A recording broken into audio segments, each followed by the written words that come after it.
Chiefs Player Show live on Sports Radio 810 WHB. We're at the 810 Zone in Leawood, 119th and row in the Town Center Plaza, and introducing my special guest live here with me at the 810 Zone, Chiefs wide receiver and kick returner, Dexter McCluster. Dexter, welcome to the show. How are you doing tonight, man? I'm doing great. Well, you got to be doing great after a 28-2 victory over Jacksonville. And like I talked with Brandon Flowers a little bit earlier, you guys have seen the ups and downs. You've been a part of big wins. Been a part of tough seasons. How satisfying was that to go out there and just dominate a team? You know what? This is what it's all about. You know, you put in the work, OTAs, off season, go through the tough camp schedule, and you know you beat up on each other for so long. You want to go out there and show what you can do against the opponent, and definitely going out there and getting a W. You know, it's a great feeling. Now, before we talk about your role in the offense, I want to talk about special teams because I thought one of the best hires in the offseason by any NFL franchise was the hiring of Dave Toub as a special teams coordinator. We were also familiar with what he did with the Chicago Bears, and we saw what Devin Hester did as a returner for the Bears. Tell me about Dave Toub, what makes him such a great special teams coordinator and what he's meant for you. Well, Coach Toub, that's my guy. You know, you can tell he's just so passionate about what he does. He loves special team, all phases, and you know he had great success over there with Hester and the Chicago Bears, and his philosophy is outworking the opponent. If you do that, good things will happen, and he's a guy that loves it so much. I mean, you have no choice as a football player and as you know a special teams type of player to love it too. You know what I liked when I asked him about why did you come to Kansas City, because he interviewed to be the head coach with the Bears, and he had opportunities to go wherever he wanted as a special teams coach. But he came to Kansas City because he worked at the University of Missouri with Andy Reid previously, so they had a good relationship. He told me that Andy Reid, he knew that he would be willing to commit that extra time to special teams that other coaches wouldn't. Have you seen that? Has there been more of a commitment to special teams on the practice field and in the classroom? Yeah, most definitely.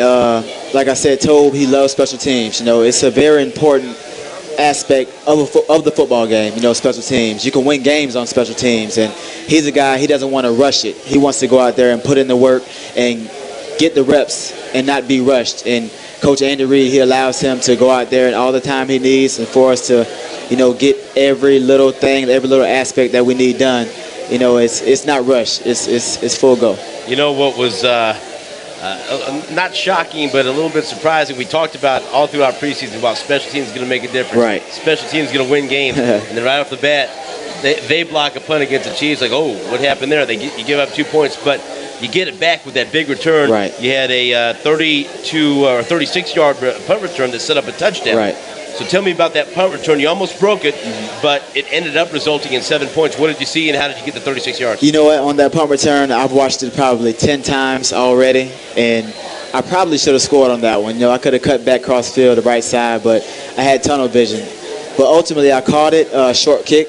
That's the type of kicks that you want as a punt returner. Get it on the run, have blockers in front of you, and make something happen. And, you know, just that example right there of, you know, a big punt return and a fast score. You know, special teams can change momentum and, you know, ultimately set up scores. Now, let's talk about the offense. Right. And your role in the offense, because, you know, anytime you talk about quarterbacks having to go through different offensive coordinators and different coaches, that's got to be just as tough on a wide receiver. And for you, we see that you have a unique skill set, and different offensive coordinators may want to use you in different ways. Let's talk about how they're going to use you in Andy Reid's offense and Doug Peterson's offense. What have been the discussions, and what do you see your role as in this offense? We saw you with 3 big catches, but what do you feel about this offense and how they'll use you? One thing I can see is, or I can say is that I'm focusing a lot on being a receiver. I'm not just doing 2 plays at receiver, 4 plays at running back, and going back and forth. You know, I'm finding my niche at receiver. I'm sharpening up my skill set as a receiver, and everything else just comes natural. And I think with this offense and what they see in me is a guy that can, you know, be a playmaker wherever. Just let him focus on one thing, and everything else will happen. And with Philadelphia, when Andy Reid was there, they had some smaller, quicker receivers like Deshaun Jackson that excelled there. Right. When you see that, I'm sure that had to excite you. Like, maybe I can do some of those things. And then you got the quarterback. Right. Alex Smith. Tell me about playing with Alex Smith and how he can help you with his accuracy and what he brings to the table as a quarterback. One thing I can say about Alex is he trusts his wideouts. He's not going out there second guessing. If you're where you need to be, he's going to get you the ball. And he's a guy that he showed that he can be a great quarterback in the NFL with opportunity. And I think right now this new start for him, you know, he's playing with a chip on his shoulder, and he knows what he can do. And I mean, just talking about Alex, he's a guy that he's a real leader, hands down. You know, and so many people want to talk about arm strength is the first thing for a quarterback. That's great. Right. And he has a good arm. Yeah. But to me, you talk about accuracy and putting the football where you want it and putting it where you need it so you can make the move after the catch. How much does that help you? And indeed, he's a very accurate quarterback. This offense is all about timing. And accuracy plays a big role in that. If you're where you need to be, the ball needs to be there. And, you know, he gets that. And, you know, I would agree with you on that one. Accuracy is very important, especially in this offense. The other thing that was very impressive was the success in the red zone. 3 out of 3 with touchdowns. Nothing wrong with field goals, but you want touchdowns. You want 6, most definitely. And 3 different guys scored them with Donnie Avery, Junior Hemingway, and then Jamal Charles. Tell me about these group of wide receivers. Donnie Avery, a speed guy. Junior Hemingway was a 7th-round pick last year, that big body that made the team by scoring touchdowns. How do you feel about this receiving group as a whole? This receiving core as a whole, you know, you have a lot of experience, and everybody is really honing in their own skill set. They bring different things to the table. We have speed, we have the size, we have the quickness. So one thing we focus on is just using our skill sets individually and molding that into one, and that's what we've been doing. We hear a lot about pace. Is the pace faster with this offense as opposed to what you've done in the past, or is it the same? How would you compare the pace that they're trying to get you to play at? First of all, I would say practice is the fastest I've ever practiced, the most I've ever run in my life, you know, with this. But it prepares you for the game. You know, we work so hard in practice. When the game comes, it's like, man, you know, I'm more tired in practice than I am now. So give me some examples of what you're doing in practice that you haven't done. You say you're running more than you ever had before. Like, take us through some of the things that you've done that you haven't done before in the NFL practices. I mean, just pretty much we have a lot of no huddle. You know, one word can trigger a whole play. You know, and you have to be ready. So you could have just ran a deep go route and have to run all the way back, and he says one thing, and you have to know where to go, where to line up, and got to be crisp with everything. So everything is fast-paced, no time. If you make a mistake, okay, we'll get it on film. We're going to keep going. Okay, what about the defense that you go up against in practice all the time? They were awesome on Sunday. Yeah. Great pass rushers. We talked to Brandon Flowers. You know what Eric Berry can do. Right. The addition of Sean Smith and Dante Robinson. Going up against his defense in practice, what do you think about their ability to become one of the best defenses in the NFL? Talking about this defense, you have a lot of guys that get it. You know, they work together. We have a boatload of leaders on the defensive side, and going against those guys every day in practice, it's getting us better. Iron sharpens iron. You know, you go out there, we get you better, you get us better. So when we go out there with the mindset of, okay, we face the best defense all week, which is ours. So let's go out here and go dominate. And we want the defense to think the same as us. You know, we face the best offense, so let's go out there and do it. And we got a lot of guys on defense that's hungry and that they want to win and will do anything to, you know, put us in the best position to win. All right, let's talk about the defense you're going to face on Sunday. This is a marquee matchup. It's the Dallas Cowboys. So you got to get fired up for that. It's the home opener. Right. Both teams won their opening game. The crowd's going to be nuts. Yeah. And this is truly a battle of two teams that have playoff aspirations. Right. So, based on what you've seen on film, what do you think of their defense? Well, first and foremost, I'm going to say Arrowhead is going to be rocking. Right. I can't wait for it. You know, it kind of brings me back to my first year here in Kansas City, to where the crowd was just electrifying. So I'm picturing that times too. That was kind of a big game. It definitely was. Game. But going to your question, you know, their defense, their discipline, when they're on, they're on. So we have to go out there. It starts with the crowd noise. It starts with the execution by us. We're going out there and making them uncomfortable. Going at them every play, making them have to play every play. No plays off.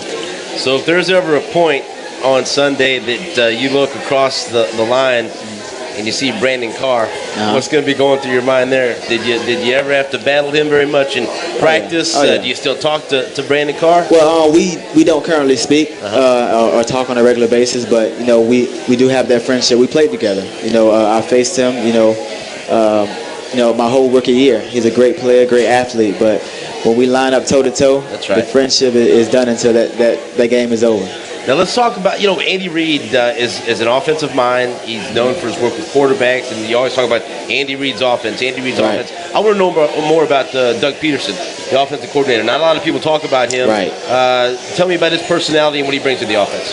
His personality is A1. He's a funny guy, and like you said, a lot of people always, give Coach Reid that credit, which, he's a great coach. He's been proven. But Doug Peterson, he's a guy, he's behind the scenes, but he really knows what he's doing. A guy that played the game. He's been around the game, pretty much all of his life. So he's been and seen every situation, known to mankind on the football field. But he's a guy that he knows his offense, he knows his football, and he puts us in the best positions. Something else I wanted to ask you about the Jacksonville game before we move on and talk about what's going on in your world.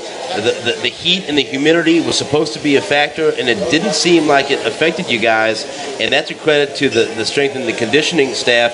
How did they prepare you for that? Trainers. And the trainers and everybody. Yeah. How did they prepare you for that? And so it really wasn't a factor. You guys handled it wonderfully. Yeah, we definitely prepared for it. Our strength staff and our training staff, they really put an emphasis on overhydrating. If you think you've drunk enough, drink more. And we had the AC heated bench, cool benches. We had the electrolyte slushies. We had the pickle juice on the sideline. We had everything. Does pickle juice work? It did. I don't think anybody cramped up, so I think it really does. So did you use that like at Ole Miss, or when did you start using pickle juice? Because I know that's honestly popular with players. It was very new for me. Our head trainer Rick, he really, it's something he's done, over the years as a trainer, proven to, be helpful. So when I first tasted it, I was like, no way I can drink this on the sideline. But now you down it. Now I down it. Yeah, most definitely. Okay, let's talk about Dexter McCluster. Ole Miss, hotty-totty. At Texas. Has there been any discussions between yourself and Derek Johnson or Jamal Charles about this game coming up? Not yet, because we've been focused, but I guarantee you, within the next few days, it's definitely going to be some jaw-jacking. Well, I know why they don't want to talk about it, because Texas gave up 550 yards rushing to BYU last week, and their defensive coordinator got fired because of that. Fast? Yeah. Oh, yeah. Wow. So if you were still at Ole Miss and you saw the team just gave up 550 on the ground, you would be you might be in Texas right now waiting for the game. I'm telling Coach, you know what? Give me the ball every play. Let's do it. Let's rush for 1,000 yards on him. So who's the guy that will talk more? Will it be Derek Johnson or will it be Jamal Charles? Because Jamal seems more on the quiet side and reserved, and DJ might be a little bit louder about that. But is it different behind closed doors? Well, to be honest, those guys, they're both kind of quiet type of guys. Okay. But I would have to go with Jamal Charles on that one. He's probably gonna come up to me and ask me what do I think is going to happen. Of course, I'm going to say, Ole Miss is going to tear it up. Have you met Hugh Freeze? Coach Hugh Freeze, my freshman and my sophomore year, he was actually the tight ends coach at Ole Miss. So you know him really well? I know him very well. We have a great relationship. Yeah. What do you think? Because obviously the big headlines were made when he had the great recruiting class, and they got the big win at Vanderbilt. And now if they beat Texas, you're talking about them as having a chance to have a really special season. What do you think what he's done with the program? Well, Coach Hugh Freeze, first and foremost, he's a guy. He's a godly man. He's a guy that has great character and is a great leader, and he has that. You meet those guys that have that automatic, like, you want to follow this guy. You want to be next to this guy. You want to play for this guy. You want to hear what he has to say next. And he's a guy that gets his team ready, motivational speaking, preparation. He's a guy that believes. And if you have a guy that believes and you get the whole team to believe, things like winning happen. Okay, a lot of Missouri fans are going to make the trip to Ole Miss, so give Missouri fans a tip. Where's one place that they have to go if they go for a football weekend to Ole Miss? Well, first and foremost, they're going to be tailgating in the Grove. Okay. I believe the Grove is one of the best places to tailgate. It's going to be packed hours and hours before the game. But just the Grove, the whole Grove experience. Getting there, you'll have no worries. And what's going on with you, man? How's your life going outside of football? My life outside of football, a lot of people know I have a 7-year-old daughter, but me and my girlfriend for 7 years now, we're expecting another little girl. Well, congratulations. In December. In December. December 5th, yes. So are you excited about boy, it sounds like the ladies are going to run the household. I've got twin girls, and I know I have no power at all at home. So. Well, I'm highly motivated. You know, my family's growing, and I have another little girl that's looking up to me to be that leader. So that's what I think about every day in practice. When I'm tired, when I don't feel like going, you know what, Dex, you got people looking up to you. You have a family, so go out there and do it for them. You know, I'm hoping that the Chiefs receive to start the game. What do you think is going to be going through your mind when you're back there waiting to get that kick, and that Arrowhead crowd's going to be going crazy on Sunday against the Cowboys? Oh man. First and foremost, Dex, catch this ball. If you catch it, after that, do what you do. 1 minute. That's it. Hey, let's try to duplicate what happened against San Diego in that big game when you took it to the house. Hey, and that was a difference. I think we could stand to do that again on Sunday. Huh? They say lightning never strikes twice, but I think this time it could. The forecast calls for lightning again. Let's hear it for Dexter McCluster of your Kansas City Chiefs. Thank you. Who's looking to take it to the house on Sunday against the Dallas Cowboys. This is your official Chiefs Player Show. Thank you to Brandon Flowers. Thank you to Dexter McCluster, and thank you for coming out here to the 810 zone in Leawood at 119th and Row in the Town Center Plaza. Next week we'll be back on again Wednesday at 6 o'clock. Chiefs Cowboys this Sunday at Arrowhead. Let's go 2-0. Everyone have a great night listening to Sports Radio 810 WHP. Later.